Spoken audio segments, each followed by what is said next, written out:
Alright, so I have a fun video for you guys today, and it's about how to get started photo scanning for free. Using open source software, all you need is a camera, your phone will work great, and a computer, even a laptop will work for that. So if you have those two things around, you'll be able to get started photo scanning. Let's do it.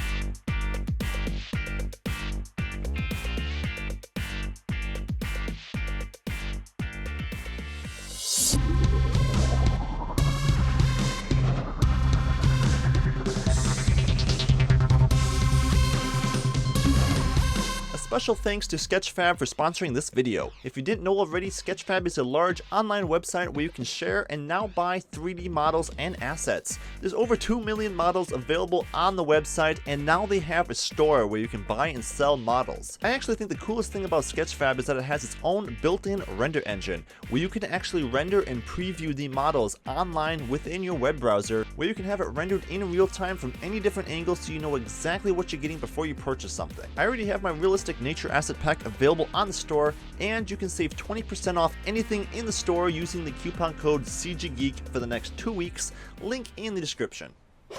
So until recently, there hasn't been a very good option for photo scanning without spending at least $100 on pro software. There was a few options out there, but usually they weren't very easy to use, and it took a lot of steps to get some decent results. But now we have Meshroom. Meshroom is an open source photogrammetry software that allows you to do 3D reconstruction for free, and it's super easy to use. So in this tutorial, I will only be using free open source software, Meshroom and Blender, to get some amazing 3D scans. But we can't start right here. No sir, there is more to do. In fact, we're going to start right here. And that's because I'm out here looking for something to photo scan. Did I leave that on? Dang it! Alright, that's better. So for example, a rock, like the one I'm standing on currently, that would make for a really cool thing to photo scan.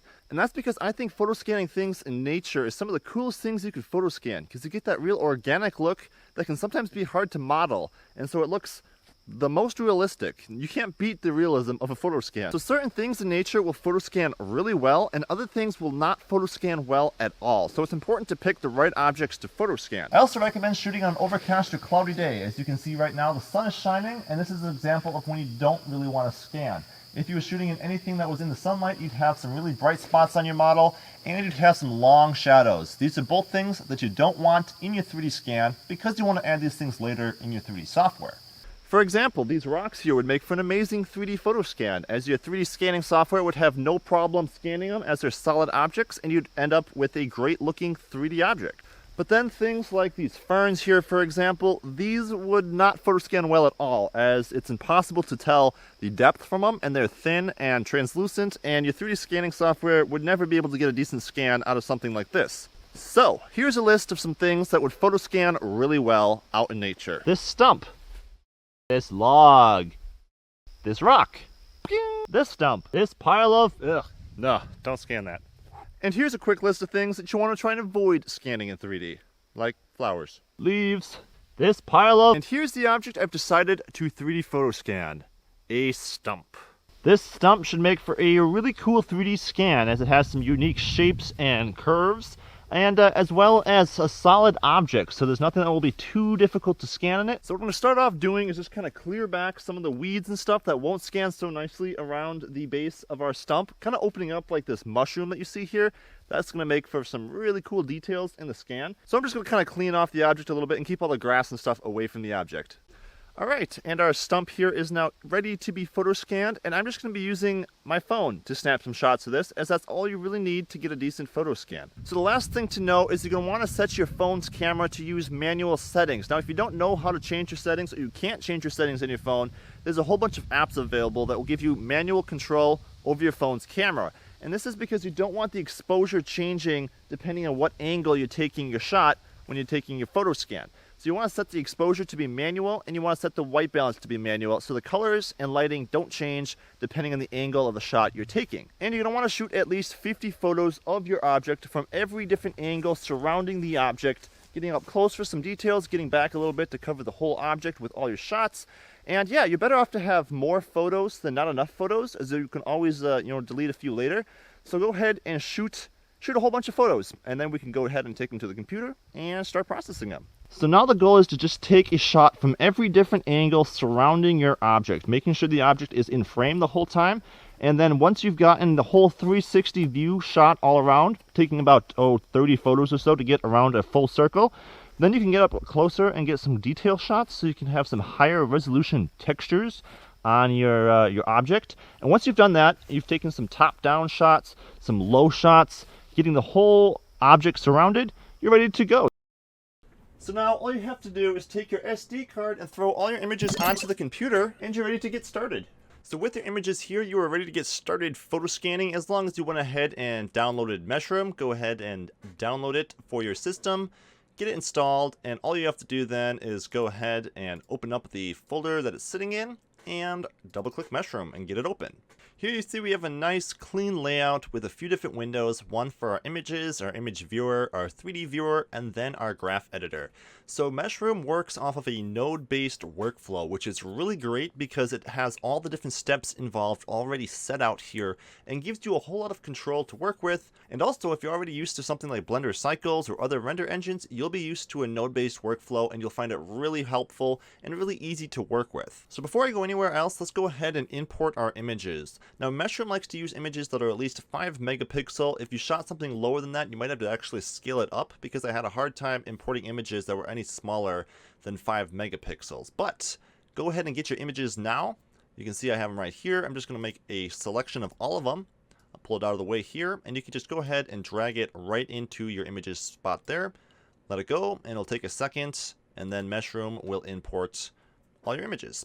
So here you can see I have all my stump images lined up, and this is a little image viewer that you can go through and kind of preview your images before you start 3D scanning, because you want to make sure that you don't have any blurry photos or out of focus photos. So I'm just going to go through here real quick, double checking my photos, making sure that they're sharp. Actually, this one looks a little bit blurry. So all I'm going to do is right click and hit remove. And just double check that all of your photos are sharp and ready to scan. I mean, one blurry photo could mess up your scan, so it's important to go through and check all your shots real quick, and you'll get a much better scan. So in case I didn't say earlier, you also want to shoot your pictures at a pretty high resolution. The higher the resolution, the more detail you'll get in your 3D scan. Yes, it might take a little bit longer, but if you want a really high quality scan, it's the best way to go. So getting to the end of my photos here, I can see that they all look very sharp. Whoop, we got one more blurry one here. We'll remove that. And everything else is looking pretty sharp. All right, we got a lot of nice views here. Whoop, this one's a little blurry as well. Go ahead and delete it. And we should be ready to start photo scanning. So in other software, you'd have to go through and do each step individually. You'd have to do feature matching and then reconstruction, and you'd have to go to the texturing stage and all that. With Meshroom, it has the node-based workflow, so you have all of the processes, basically, that are going to happen already connected and ready to go. If I click Start right now, it's going to go through and do every one of these tasks for me. I don't have to do all these individual clicks, so it makes it extremely easy for a complete beginner to get started using Meshroom, even if you don't know what all these settings do. Honestly, I don't know what most of them do myself, so I'm not going to really be getting into it too much. But it's really easy to get started with photo scanning when all you have to do is click Start, and it will automatically take you through every step. So it makes sure that you don't miss a step, and yeah, you get some great results. There's obviously lots of settings for a more advanced or pro user. All you have to do is click on them, one of these nodes, and you have all your settings over here for the different number of iterations, for example, and stuff. More complicated things that we don't really need to worry about. Again, you can go through and maybe adjust the size of your texturing node at the end here if you want like a higher resolution texture. Right now it's going to be, it looks like an 8K image, so that's perfectly fine for what I need right now.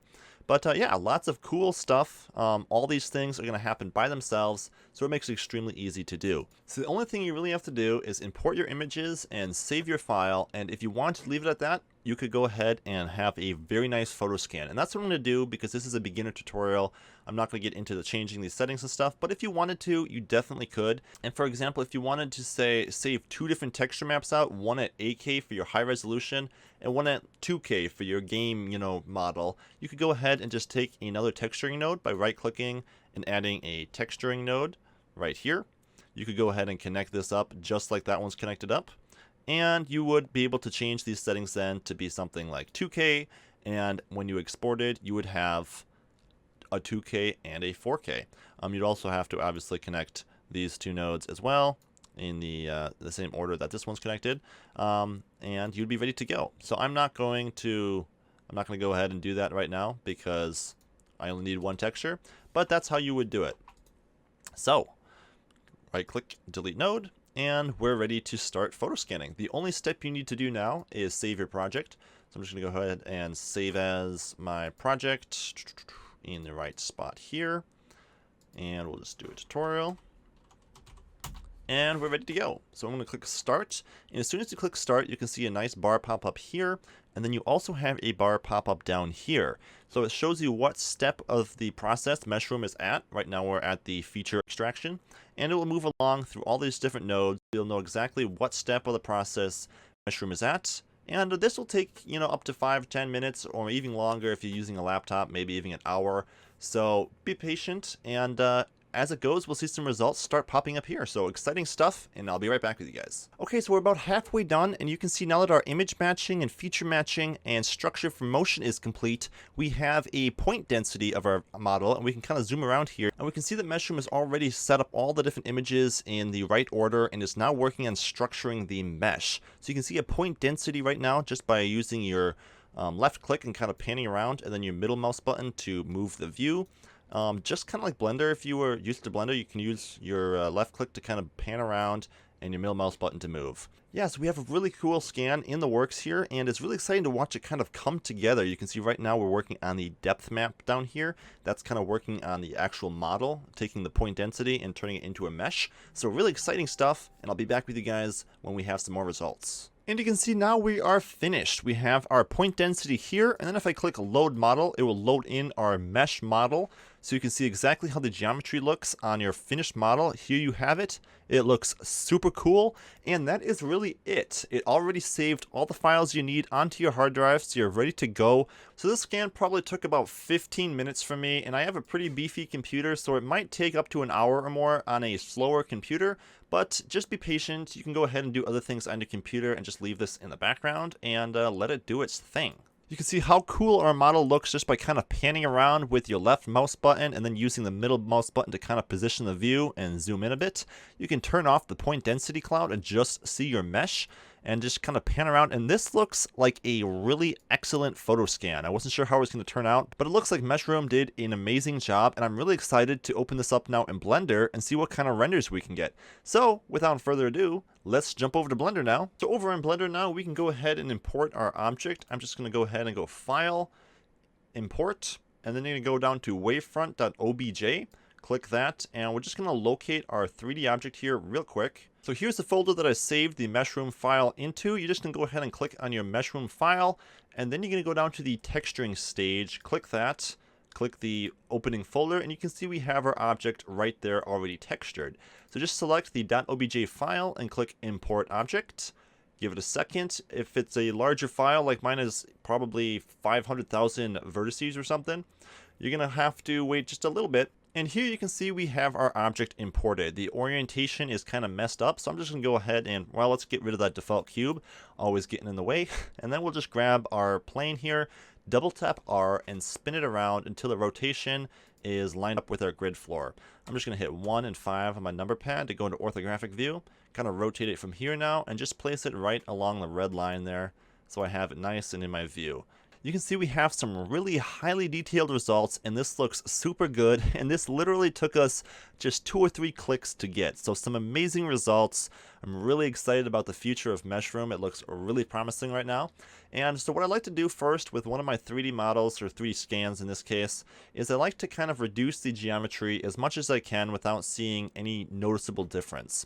So to do this, I'm going to make my window a little bit bigger here, and then jump to our Modifier tab. And I'm going to add a decimate modifier. So you're going to scroll down right around, let me see here, right here, decimate.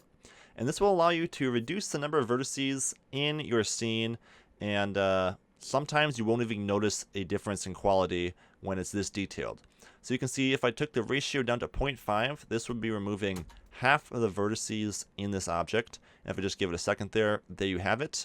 And if I turn the view on and off, you can barely see a difference. So it's definitely worth it to cut down some of those vertices so we get a smaller model. And that's what I'm going to do. So I'm just going to leave this on now. If I click it back and click apply on our decimate modifier, and we should have a lower quality mesh now that looks just as good.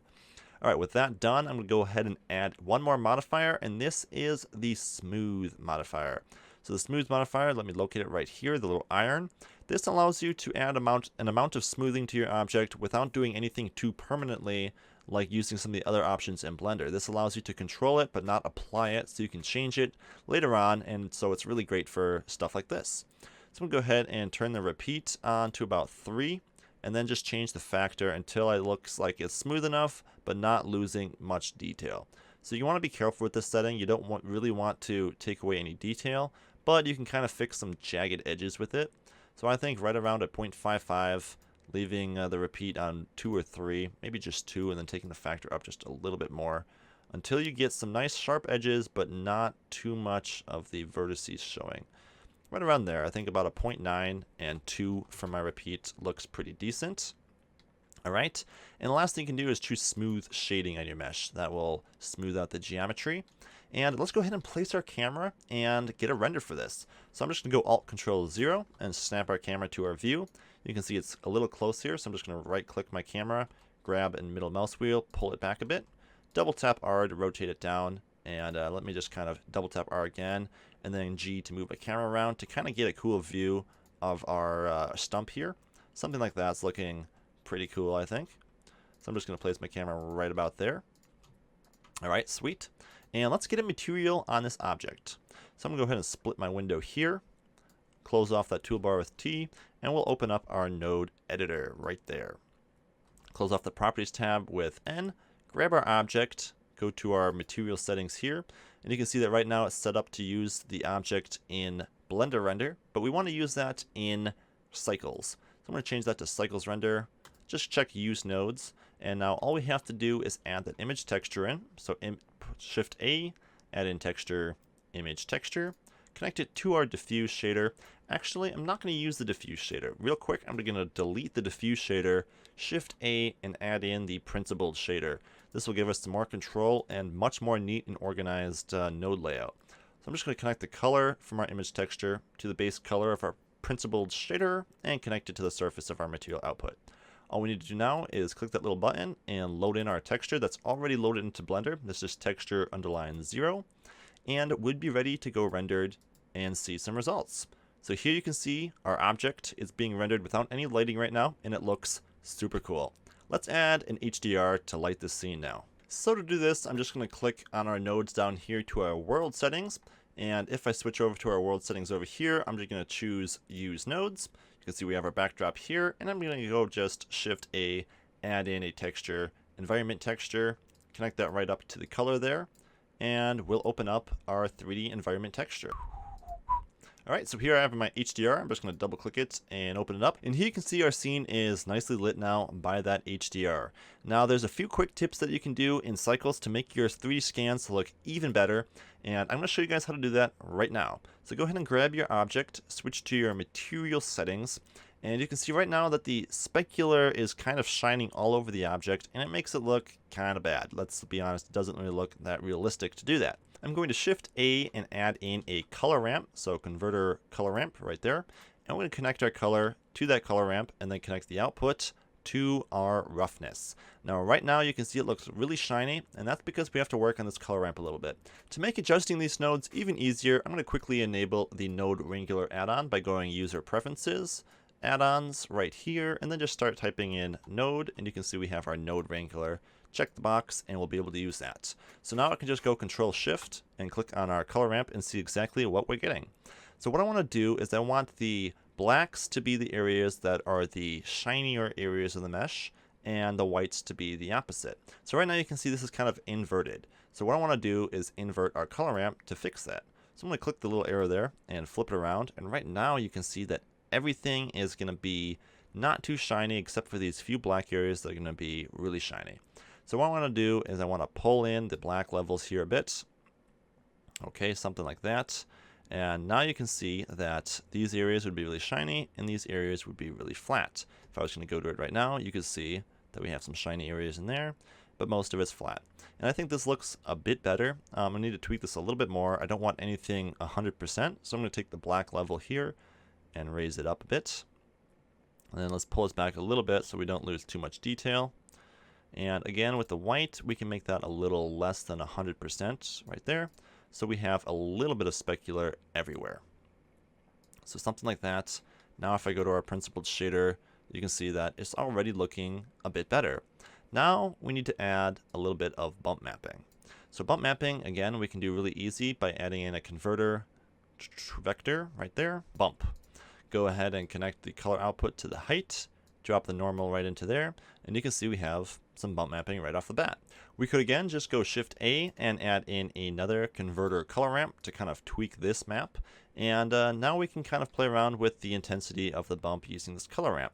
So if I turn it up, you can see that we lose most of the detail, because if I go to this image, you can see mostly it's black. And in this case, we want the whites to be causing the bump. So I can kind of pull this around a little bit, pull the blacks back a bit, and basically just adjust the whites a bit. That's going to be kind of adjusting the intensity of the bump. And now if I take a look at our finished shader here, you can see we have some pretty strong bump mapping. Now sometimes this looks better if you invert it. So you can try inverting it, and you can see that you get some different results. I think it actually looked a little bit better non-inverted, so I'm going to uninvert it, but I'm going to take the strength down a bit. Usually about a 0.2 or 0.3 is good, and you'll get some little bits of detail, but nothing too crazy. I'm going to leave it at a 0.3. And with just those few nodes, you can see our results are already looking a lot more realistic. And if I jumped into our camera view here and did a few settings with the depth of field to kind of hide the background there, we could get some better looking results as well. So I'm just going to grab my camera here by right clicking, go to our camera settings, and I'm going to change the focus distance. I'm going to turn on limits so I can see how far I'm going. And then I'm going to use this window to go into 3D view and kind of pan around so I can see where my camera will be focused. Now when I change the distance here, you can see that plus sign is going to be where we're focused. I want it right on the stump there. And now I can take the aperture, change it to f-stop, and then crank it down until we get some nice depth of field. You can see right there, it's a really strong depth of field, and it's pretty cool looking. A little too strong, so we'll give it about a 0.3. And that looks pretty cool, maybe even a little bit more, maybe a 0.6. And that's looking pretty nice. You can give it a little bit of bokeh effect by giving it some blades, and that just kind of helps with the blur in the background, makes it look pretty cool, I think.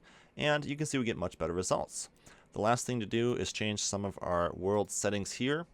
Under color management, you can change the view to be filmic, and this will give you some nice nice lighting to work with for better color grading. And now we can go ahead and crank the exposure up a little bit, change the look to be a medium high contrast or even high contrast, and you have a really cool looking 3D photo scan ready to roll right here. Now the one thing is, like I mentioned earlier when I was outside, I was talking about how it's hard to scan nature. And you can see that some of this nature looks okay, but if you only had this, it would look pretty fake, because you can tell some of these things are pretty flat due to it being really hard to scan something like a leaf. So what I did to make this look even better is I used the realistic nature asset pack I created, but you guys could go ahead and create some of these assets yourself using some of the tutorials on this channel. And what you can do then is just go ahead and append those assets. I'm just going to quickly locate the realistic nature asset pack. You click on the asset pack, and in case you create your own assets, you would just click on whatever blend file you had created those assets in. You can go to group, and I'm just going to import the whole thing, the realistic nature asset pack, and pen that real quick. If I switch to solid view here so I can see all my assets, they're right underneath my mesh. I'm just going to move these to a different layer. And then what I can do is I can add a quick particle system to our mesh here. So I'm just going to jump into weight paint mode to tell it where I want these assets to be added. And I'm just going to kind of paint these around the base here real quick, like some grass and clover like there already was here, except it doesn't work super great to photoscan these, so you're way better off adding some of these assets later in Blender like I'm doing right now.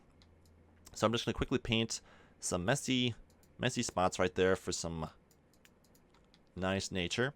All right, and with that said and done, I can switch back to our 3D view here, and I can go adding a particle system. Click New Particle System, change it to Hair, and I'm going to choose Advanced.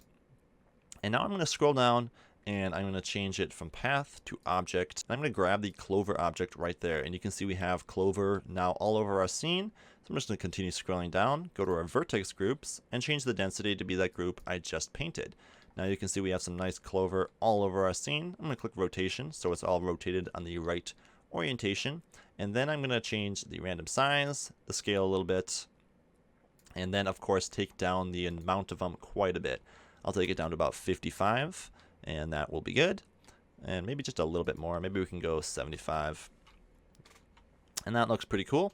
And so if I was going to go to rendered view now, you would see that we have this extra sort of clover over our object, making it look even more realistic, blending this in with the Photoscan. I could change the amount here if it was looking a little strong, kind of hiding our model too much. And that looks really cool. And this is kind of a way to make your 3D scans look even more realistic by adding some realistic nature back into your scene. And kablam, in a few minutes I went ahead and added a few more assets from my pack to the scene here, and you can see that it just takes this scene and makes it look like it's a real life object sitting in the woods by adding a few more assets to your 3D scan. So it's a really good way to kind of blend, like I said, nature and 3D scans together and give yourself some really awesome looking results. Alright, so now that you have a finished looking model that looks awesome, it's time to share that 3D scan with the world. And I'm going to show you guys how you can upload your finished model to Sketchfab and have it rendered in real time in your web browser so you can share it with your friends and show everyone the amazing work you just did. So, to do this, let's go ahead and first we need to do a little bit of work to prepare our model. So I'm just going to turn off the assets for now. I'm not going to be doing that in the upload as they're my realistic assets, and I'm not going to be sharing those with this scan.